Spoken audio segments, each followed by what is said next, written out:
Saudara, evakuasi jenazah Juliana Marins, pendaki asal Brasil yang jatuh di Gunung Rinjani akhirnya bisa dilakukan tim SAR gabungan.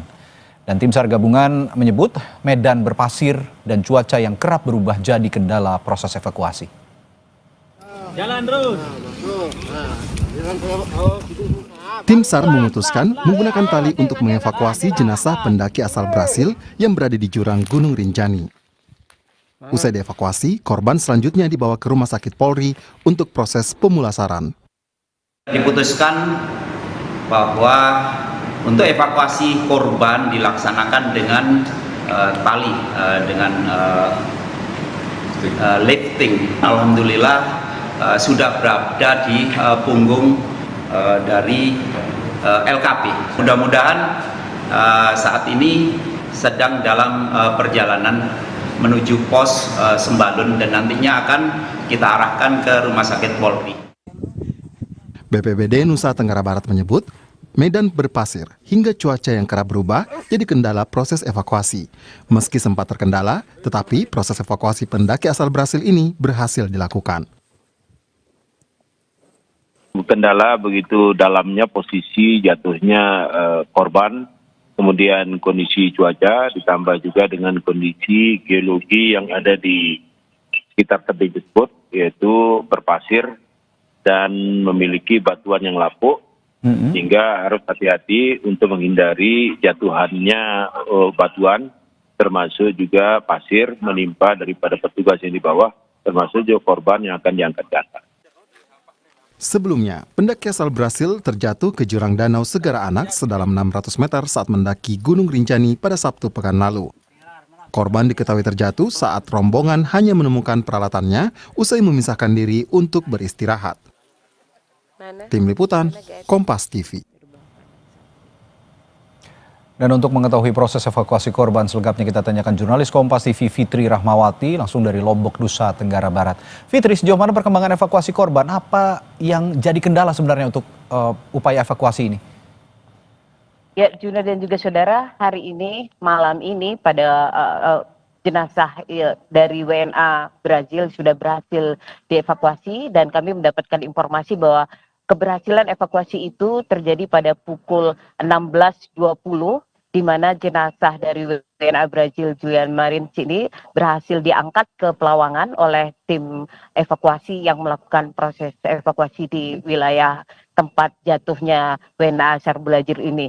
Dan setelah pukul 16.20 kemudian jenazah yang sudah berada di kantong jenazah berhasil juga dibawa hingga ke pos 4 pada pukul 17.20. Dan di situ kemudian saat ini tim evakuasi tengah berjalan menuju ke pos 2. Dan saat ini kami di malam hari ini sedang menunggu proses evakuasi pada pukul 19.40 ini kami sedang menunggu proses evakuasi dan sekarang berada di pos SAR gabungan.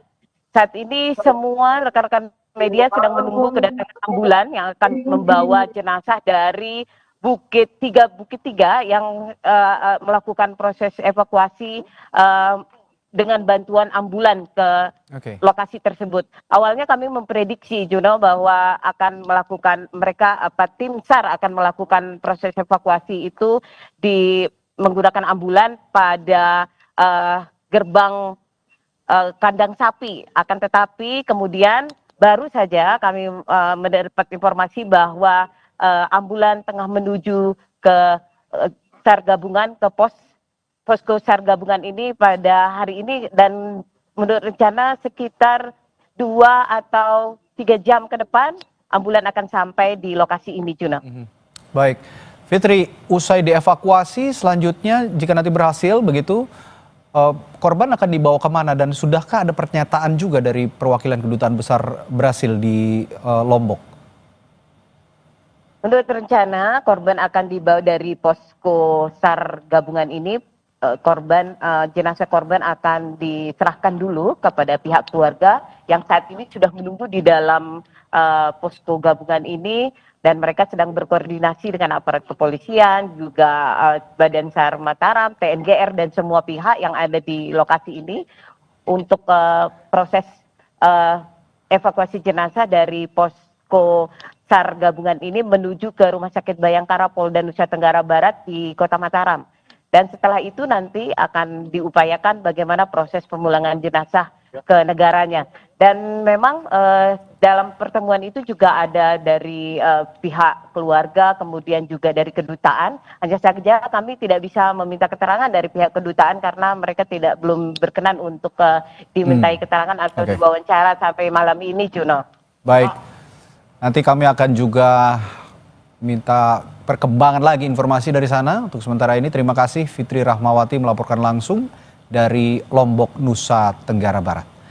Dan saudara, Juliana Marins, pendaki asal Brasil yang jatuh di Gunung Rinjani pada Sabtu pekan lalu, akhirnya bisa dievakuasi perlahan meskipun belum sepenuhnya berhasil.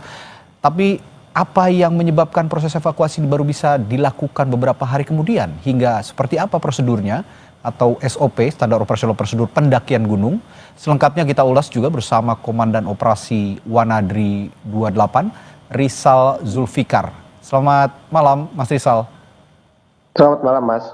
Mas Rizal, dari insiden ini apa yang Anda lihat terkait proses evakuasi korban?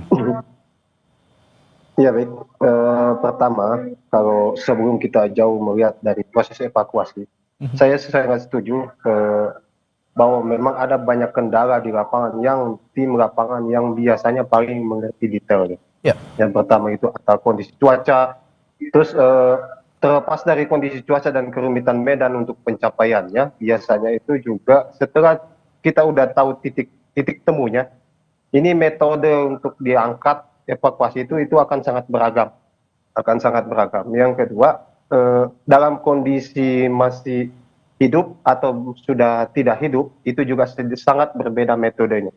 Nah, ini sangat complicated. Ya. Soal ini sangat kompleks, tergantung. Jadi hasil evaluasi di lapangan yang kita bisa dengarkan nanti detailnya seperti apa evaluasinya. Nah, kalau untuk beberapa metode pendakian, memang ada banyak hal sekarang karena saking maraknya pendakian sehingga model-model persiapan pendakian yang mungkin kita harus pertajam lagi, termasuk peralatan, standby di medan-medan yang yang susah, di base camp tertentu, di medan-medan yang cukup kritikal, itu kita harus siapkan sehingga ketika kita sudah menotis medan ini mungkin akan banyak kecenderungannya potensi kecelakaan dari tingkat sekian sampai tingkat sekian. Artinya sepanjang jalur itu harusnya biasanya tim pendakian gunung, daerah pengelola pendakian ini sudah mengerti itu. Nah, itu mungkin yang kita bisa jadikan SOP sebenarnya. Karena tiap medan operasi gunung-gunung pasti sangat khas, Mas. Kita tidak bisa serta-merta seluruh gunung Rinjani yang terbuka vegetasinya, bebatuan geologinya berbeda dengan gunung-gunung yang ada di Jawa Barat misalkan yang tertutup vegetasinya. Itu sangat beragam. Gitu. Ya, dengan perhatian internasional yang cukup tinggi, terutama dari publik Brasil ya terhadap insiden ini, termasuk serbuan netizennya Brasil juga di media sosial. Bagaimana Anda juga melihat peran komunitas pendaki untuk mendukung operasi SAR sejauh ini? Betul. Kita banyak mengalami dari segi Wanadri juga kita banyak mengalami dinamika di lapangan. Karena yang harus kita pahami bahwa Indonesia ini dari segi relawan, kita ini bagian dari potensi SAR. Relawan tiap-tiap organisasi punya potensi SAR-nya masing-masing. Ya. Itu cukup menemui dinamika di lapangan untuk menyatukan persepsi kan gitu ya. Nah, sehingga kedepannya mungkin saran kami juga akan ada penyamaan persepsi SOP dan yang tingkat nasional sehingga kita cukup tidak terlalu beragam dalam fase aplikasi, karena ketika kita fase aplikasi, kita tidak lagi berbicara tentang konsepnya, tapi kita bicara tentang metode praktis dan teknis yang kita bisa lakukan cepat berdasarkan golden time dari seseorang survivor itu. Iya. Nah, berdasarkan pengalaman Anda juga sebagai pendaki, Mas Rizal, yang patut diwaspadai dan juga langkah yang diambil oleh Taman Nasional Gunung Rinjani selama evakuasi, apakah ini cukup untuk mencegah insiden serupa jika jalur pendakian di Pelawangan 4 Sambalun ini ditutup? Kalau terlepas dari itu, kita harus mendata ulang, kita harus menganalisis kembali, variabelnya sangat banyak. Oke. Sehingga mungkin kami juga tidak bisa langsung, mungkin akan ada diskusi yang lebih mendalam terkait itu gitu ya, karena variabel di pendukungan operasionalnya, jalurnya yang sudah safety atau tidak, itu nanti mungkin akan ada diskusi yang lebih lanjut mungkin Mas untuk ngebahas Oke.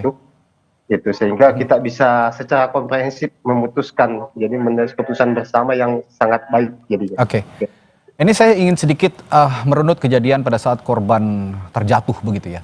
Korban ini diketahui berpisah sebentar dengan rombongan sebelum jatuh. Nah, kalau bicara tadi sempat disinggung sedikit, tapi sekarang kita melihat jalur pendakian Rinjani yang tidak mudah, sangat sulit. Saya tahu sekali pendakian ini tidak mudah begitu. Seperti apa prosedur dan pengawasan otoritas kepada pendaki sejauh ini sebenarnya? Seperti yang saya bilang, harusnya memang biasanya si pendakian gunung, sepengetahuan saya, jalur gunungnya Rinjani dari berbagai sisi jalur pendakian gunung itu sudah cukup profesional. Cuman saya nggak mengerti di celah di mana yang membuat ini. Tapi kalau sendiri memang itu harus jadi SOP standar yang bukan untuk SOP tim, bukan yang diterapkan untuk tim pengawas pendaki pengelola gunung itu sebenarnya, tapi lebih ke pendaki yang harus dipertegas. Jadi ada namanya standar body system, harus minimal berdua atau bertiga, yang tidak boleh. Itu harus betul-betul ditekankan. Karena kalau jujur diakui dari kasus-kasus yang kami data sebenarnya 70-80% pendakian itu hilang trouble, itu titik trouble-nya ketika dia terpisah dari rombongan, itu paling Ya, utama. itu dia. Dan Itu sebelumnya paling utama. Nah, seharusnya itu memang segmen. ya, Mas Rizal, sebelumnya memang ini terakhir dari saya.